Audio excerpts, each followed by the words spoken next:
Kalau di musola di masjid gimana itu? Ada kan musola masjid jadi panitia ya, istilahnya panitia zakat fitrah. Panitia itu bukan amil, itu adalah wakil untuk nyalurkan saja. Jadi nggak punya hak untuk ngambil bagian amil dari zakat. Dia kerja, diupaya aja. Wa min qutbil malal abbas Abi Bakrin akhadhul kas wa la'at li bihil asra.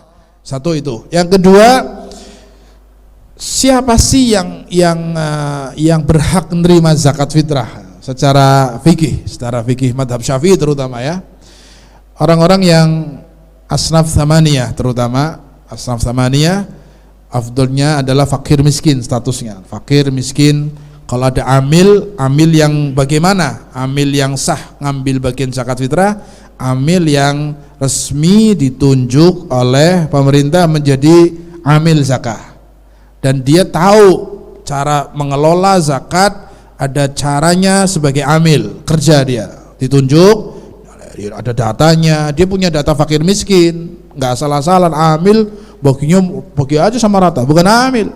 Amil itu kerja menjadi penyalur zakat yang resmi ditunjuk pemerintah dan dia kerjanya tahu tentang hukum zakat. Caranya bagaimana? Caranya dia punya datanya, dia ngambil dari muzaki, orang-orang yang punya wajib zakat, kemudian dia punya data mustahik, kemudian dia nyalurkan dan sebagainya. Yang jelas harus ditunjuk oleh pemerintah resmi. Dan dia punya cara kerja yang bagus sebagai amil, tahu hukum amil statusnya. Kalau di musola di masjid gimana itu? Ada kan musola masjid jadi panitia ya, istilahnya panitia zakat fitrah. Panitia itu bukan amil, itu adalah wakil untuk nyalurkan saja. Jadi nggak punya hak untuk ngambil bagian amil dari zakat. Dia kerja, diupaya aja. Nggak boleh ngambil, saya amil, bib saya ngambil zakat bagian, nggak bisa, bukan amil itu. Kemudian panitia ini cuma wakil saja untuk nyalurkan. Maka kalau wakil untuk nyalurkan, kita yang ngasih zakat ke panitia masjid musola harus ada sighah taukil. Jangan taruh asal, taruh sembarangan, kirim dola, suruhnya anak kecil kirim musola sana ini. Enggak ada taukil untuk menyalurkan, enggak serah terima sighahnya, maka enggak jadi zakat fitrah itu. Enggak beres itu kalau begitu. Asal-asalan taruh kirim dari siapa enggak tahu. Panitia enggak nerima. Makanya harus hati-hati panitia ini, jangan asal-asalan. Paham ya? Karena dia bukan amil, dia cuma wakil yang nyalurkan dan harus tahu cara nyalurkannya. Nggak boleh dicampur jadi satu. Berasnya kadang-kadang kan ada yang Ustadz Kiai campur ya, campur nanti dibagi rata. Kadang-kadang ada beras kita yang balik lagi ke kita lagi, ini ngaco balo ini.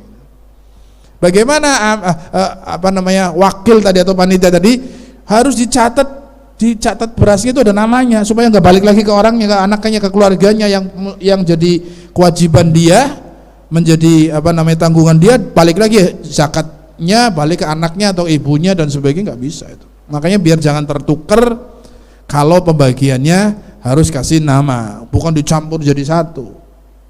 Walhasil afdolnya adalah kalau amil panitia nggak tahu caranya, nanti takut nggak sah, nggak tahu pembagian dan sebagainya, afdolnya adalah dibagikan sendiri ke orang yang fakir miskin, kita tahu, kita antarkan sendiri.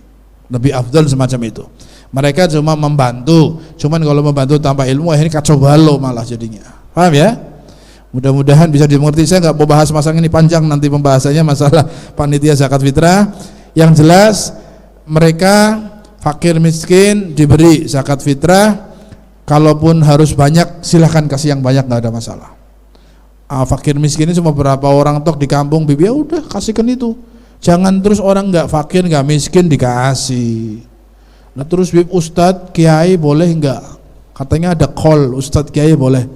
Ustadz kiai bukan mustahik kecuali ustadz kiainya fakir atau miskin. Dulu ada ulama kita berfatwa ustadz kiai dikasih, itu dulu kiainya ustadznya fakir-fakir, Sekarang Ustadz Kiai Habib sugi-sugi, kecuali yang nggak punya, fakir kasih itu, yang banyak nggak apa-apa. Tapi kalau Ustadz Kiai sekarang, kalau kelasnya Kiai sudah itu, kelasnya Kiai sekarang kadang-kadang rumah sudah nggak kontrak, sudah punya sendiri. Kemudian motor kadang-kadang anak satu, istri satu, dia satu, atau kadang-kadang mobil. Tanahnya ada, rumahnya ada, usahanya enggak, yang kaya enggak dikasih, bukan fisabilillah mereka itu, paham ya? Fisabilillah adalah ghuzah, yang perang di jalan Allah lillahi ta'ala, enggak ada kepentingan, itu ghuzah fisabilillah. Kalau mereka fakir, mereka miskin, kasih enggak apa-apa, atas nama fakir, bukan fisabilillah. Ada banyak khilaf, yang jelas yang pendapat paling hati-hati dari mazhab Syafi'i, Ustadz Kiai bukan fisabilillah. Tapi kalau Ustadz Kiai Mudin, apa Mudin? Wong Tegal ngundangnya apa Mudin? Lebih istilahnya, atau yang tugasnya ngurusi masyarakat tapi dia nggak ada gaji resmi dari pemerintah, kalau miskin kasih atas nama fakir dan miskin, bukan atas nama fisabilillah.